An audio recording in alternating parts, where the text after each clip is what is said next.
Next topic is glacier lake outburst flood. It's mean globe. सबसे पहले ये news में क्यों है, तो रिसेंटली सिक्किम में एक ग्लोब झील के टूटने से बाढ़ की घटना सामने आई है। ठीक है, और यह झील कौन सी थी, तो लोनक झील, और इसका दक्षिणी तटबंध टूट गया था जो कि कमजोर अवसाद, हिमोड़ मोरेन और बर्फ से बना हुआ था। तो इसके टूटने के कारण हिमालय ग्लेशियर से इन झीलों का निर्माण होता है, और इसके टूटने के कारण सिक्किम क्षेत्र में खासकर वहाँ की घाटियों में काफ़ी बाढ़ की स्थिति देखी गई है। अब सबसे पहले जानते हैं कि ग्लोब क्या होता है। हिमनदीय झील या फिर हिमानी झील का आकार काफ़ी बड़ा हो सकता है।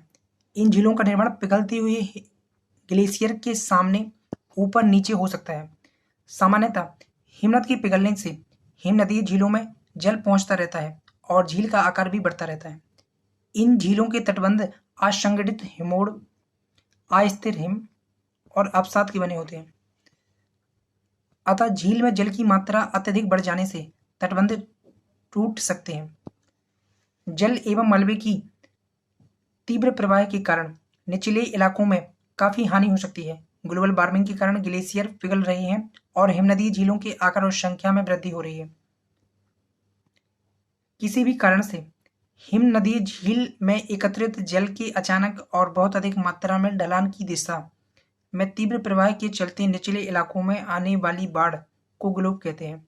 भारत में ग्लोब संबंधी सुविधा, तो हाल ही में international centre for integrated mountain development अर्थात ICIMOD ने हिंदुकुश हिमालय HI वाइज आकलन रिपोर्ट जारी की है। इस रिपोर्ट के अनुसार 2021 तक वैश्विक तापमान में 1.5 से 2 डिग्री सेल्सियस की वृद्धि होने से 2015 की तुलना में जो हिमालयन ग्लेशियर हैं वह 30% तक सिकुड़ जाएंगे, और जब ये सिकुड़ेंगी तो इनसे ग्लेशियर झीलों का निर्माण होगा। हाई माउंटेन एशिया में रहने वाले 9 मिलियन से अधिक लोग ग्लोब के टूटने के कारण उत्पन्न खतरों का सामना करेंगे। यहाँ हाई माउंटेन एशिया से आशय तियानशान, पामीर, हिंदुकुश हिमालय, काराकोरम और किलियानशान पर्वत श्रृंखलाओं से है। भारत में पिछले दशक के दौरान गंगा और ब्रह्मपुत्र नदी घाटियों में ग्लोब की कम से कम 3 अत्यधिक विनाशकारी घटनाएं, जैसे कि केदारनाथ की घटना 2013 में घटित हुई थी। इसके बाद है चमोली की घटना जो कि 2021 में घटित हुई, और इसके अलावा है सिक्किम की घटना जो कि 2023 में। तो पिछले एक दशक में ऐसी 3 भयानक और बीभत्स घटनाएं घट चुकी हैं। अब जानते हैं कि इनके कारण क्या है। तो सबसे पहले जल प्रवाह में होने वाली वृद्धि। अत्यधिक भारी वर्षा के कारण, तो ग्लोब झील है उसके अंतर्गत जल प्रवाह में वृद्धि होती है तो उसे झील टूट जाती है। तो अत्यधिक भारी वर्षा के कारण छोटी और मौसमी नदियां, सहायक नदियां, मुख्य नदियों में जल की मात्रा अत्यधिक वृद्धि हो जाती है, और यह अचानक बढ़ने जल की अत्यधिक मात्रा अचानक बढ़ने से बाढ़ की प्रमुख घटना घटती है। बादल फटना, एक निश्चित क्षेत्र में कम समय में अचानक अत्यधिक भारी वर्षा को बादल फटना कहते हैं। बादल फटने की भविष्यवाणी करना बेहद कठिन होता है। तूफानी वर्षा, IMD के अनुसार तूफानी वर्षा का आशय एक निश्चित अवधि में किसी क्षेत्र में काफी अधिक वर्षा होने से है। मानव जनित कारक, जैसे कि बढ़ते केंद्रीकृत विकास, पर्यटन, अर्थव्यवस्था के चलते संवेदनशील क्षेत्रों में अनियोजित तरीके से निर्माण कार्य होना, जैसे कि भूकंप और भूस्खलन तथा अन्य आपदाओं की आशंका वाले संवेदनशील क्षेत्रों में जल विद्युत परियोजनाओं का निर्माण किया जाना, पारिस्थितिकी रूप से संवेदनशील क्षेत्रों में असंधारणीय और अनियोजित अवसंरचना का निर्माण करना, मानव जनित कारणों से ग्रीन हाउस गैसों और प्रदूषकों के उत्सर्जन के कारण जलवायु परिवर्तन एवं ग्लोबल वार्मिंग में होने वाली वृद्धि। ठीक, अभी जो सिक्किम में रिसेंटली घटना हुई है उसके क्या कारण है, तो अब हम उसको जानेंगे।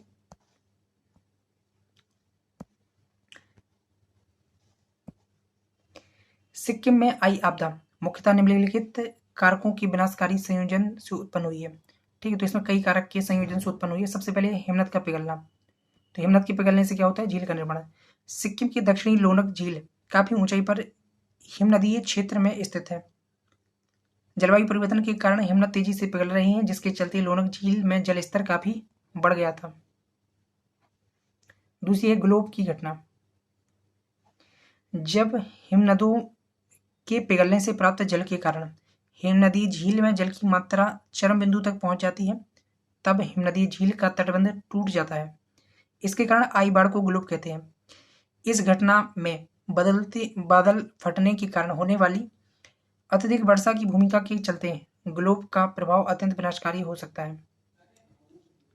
ग्लोब अचानक घटित होने वाली विनाशकारी घटना है।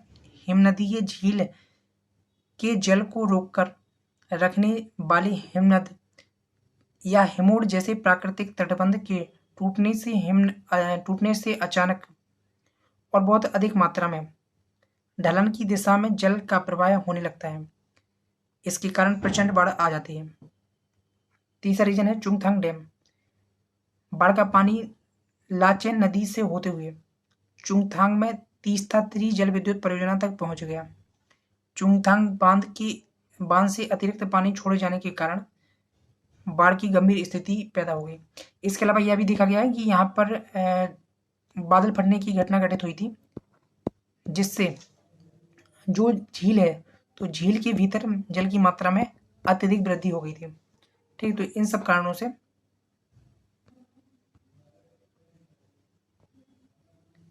अब बाढ़ के प्रभाव को कम करने हेतु के समान हेतु उपाय। राष्ट्रीय आपदा प्रबंधन प्राधिकरण NDMA, इसने बाढ़ के प्रबंधन के लिए दिशा निर्देश जारी किए हैं। NDMA इस दौरान अलग अलग केंद्रीय तथा राज्य एजेंसियों द्वारा निभाई जाने वाली भूमिका को निर्धारित करता है। इस संबंध में NDMA द्वारा जारी निर्देश इस प्रकार हैं। तो सबसे पहले 2020 में ग्लोब के प्रबंधन के लिए दिशा निर्देश जारी किए थे। 2010 में शहरी बाढ़ के प्रबंधन के लिए दिशा निर्देश जारी किए थे और 2008 में बाढ़ प्रबंधन के लिए दिशा निर्देश जारी किए थे। अब इन दिशा निर्देशों में है क्या? तो संरचनात्मक उपाय, इसमें जलाशयों, तालाबों, तटबंधों का निर्माण करना, नदियों के अतिरिक्त जल को नहरों अर्थात नहर चैनल के माध्यम से अन्य जल निकायों में भेजना, अबाह्य मार्ग और जल निकास सुविधा में सुधार करना, वाटरशेड प्रबंधन करना आदि शामिल है। बाढ़ प्रभावित क्षेत्रों की जॉइनिंग करना, तो इसमें क्या किया जाता है? इसमें बाढ़ की व्यापकता और उनकी बारंबारता वाले क्षेत्रों को अलग अलग जोन्स में बांट दिया जाता है। साथ ही इसका उद्देश्य इन जोन के लिए उपयुक्त अवसंरचना के निर्माण के प्रकार से भी निर्धारित होता है। अग्रिम चेतावनी प्रणाली, NDMA ने भारत में जोखिम वाली 56 हिमनदीय झीलों में से आंशिक अधिकांश के लिए रियल टाइम अलर्ट हेतु अग्रिम चेतावनी प्रणाली स्थापित करने की योजना बनाई है।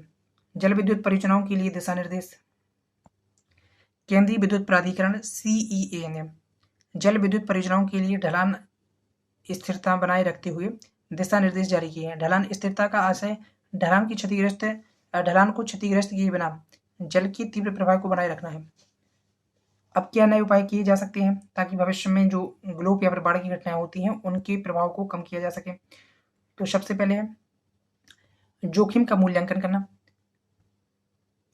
आपदा जोखिम न्यूनीकरण रणनीतियां तैयार करने के लिए संवेदनशील क्षेत्रों में जोखिम मूल्यांकन करने की आवश्यकता है। दूसरी है निगरानी और डेटा संग्रह। संवेदनशील हिमनदीय झील और नदियों के आसपास की मौसम विज्ञान संबंधी घटनाओं का पता लगाने के लिए गहन निगरानी एवं पूर्वानुमान प्रणाली का विकास किया जाना चाहिए। इसके बाद है जलवायु शमन। समुदाय तथा अवसंरचना को बढ़ते जोखिम से रक्षा करने के लिए जलवायु शमन प्रयास करने चाहिए, मतलब जलवायु परिवर्तन को कम करने के लिए कार्य करना चाहिए और अनुकूलन संबंधी उपाय किए जाने की आवश्यकता है। प्रौद्योगिकी का उपयोग, जैसे कि रिमोट सेंसिंग तथा GIS अर्थात geographical information system, drone, light detection and raising अर्थात लिडार तकनीक आदि का उपयोग करके संवेदनशील क्षेत्रों की पहचान की जानी चाहिए। सामूहिक लचीलापन, स्थानीय चेतावनी प्रणाली और सामूहिक लचीलेपन का निर्माण करने हेतु सामाजिक, सांस्कृतिक तथा स्थानीय ज्ञान प्रथाओं को संस्थागत रूप दिए जाने की आवश्यकता है। अर्थात किसी क्षेत्र में ग्लोब या फिर, क्योंकि दो उत्तराखंड में बाढ़ अभी से तो आ नहीं रही है, बहुत पहले से आ रही है, या फिर वहाँ पर भूस्खलन की घटनाएं बहुत पहले से हो रही हैं, तो वहाँ के लोगों के पास उनसे बचने की कुछ परंपरागत तरीके होंगे। तो हमें उन तरीकों को पहचानने की, उन्हें संस्थागत रूप देने की और उन्हें थोड़ा मजबूत करने की आवश्यकता है। इसके बाद है ग्रीन ग्रे इंफ्रास्ट्रक्चर। इसमें अतिरिक्त जल का भंडारण करने हेतु जलाशयों, आर्द्र भूमि, वृक्षारोपण, सेडिमेंट ट्रैप्स, बाढ़ अवरोध अवसंरचना, डायवर्जन चैनल आदि का निर्माण किया जाता है। इससे पर्वतीय नदी में भू आकृतियों में सुधार किया जा सकता है। इसके अलावा पहाड़ी क्षेत्रों में अवसंरचना परियोजनाओं जैसे कि बांध, पुल, राजमार्ग का निर्माण करते समय गुणवत्ता सुनिश्चित करने वाले उपायों का सख्ती से पालन करना चाहिए। अब इसके बाद है EPIC रिस्पॉन्स फ्रेमवर्क। विश्व बैंक ने बाढ़ और सूखे की जोखिम को बेहतर ढंग से प्रबंधित करने के लिए EPIC रिस्पॉन्स फ्रेमवर्क का दृष्टिकोण प्रस्तुत किया है। तो इसको हम मेंस के आंसर में कोट करेंगे कि EPIC रिस्पॉन्स फ्रेमवर्क को अपनाया जाना चाहिए। EPIC रिस्पॉन्स फ्रेमवर्क के घटक है enables, plan, investment and control. ठीक है। अब इसके अलावा NDMA ने जो 2020 में ग्लोब के लिए जो दिशा निर्देश दिए थे उनमें क्या क्या है। सबसे पहले खतरे और जोखिम का निर्धारण करना। इसमें जोखिम प्रबंधन रणनीतियों को प्राथमिकता देने, उन्हें डिजाइन करने और लागू करने के लिए एक आधार मिलता है। दूसरा है निगरानी जोखिम की कमी और शमन संबंधी उपाय। आपदा जोखिम में कमी के लिए सबसे प्रभावी दृष्टिकोण EWS है, अर्थात अर्ली वार्निंग सिस्टम है। जागरूकता और तैयारी लघु, मध्यम और दीर्घकालीन अवधि के आधार पर काम करना चाहिए। क्षमता विकास, इसके लिए प्रशिक्षण और अकादमिक शिक्षा को मजबूत करने पर ध्यान देना चाहिए।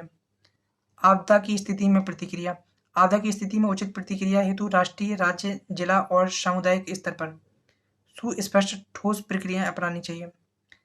अनुसंधान और विकास, संपूर्ण हिमालयी क्षेत्र में झीलों को नियमित पुनर्मूल्यांकन के लिए उन्नत अंतरिक्ष आधारित और स्थलीय प्रौद्योगिकी का उपयोग करके बार बार निगरानी की जानी चाहिए।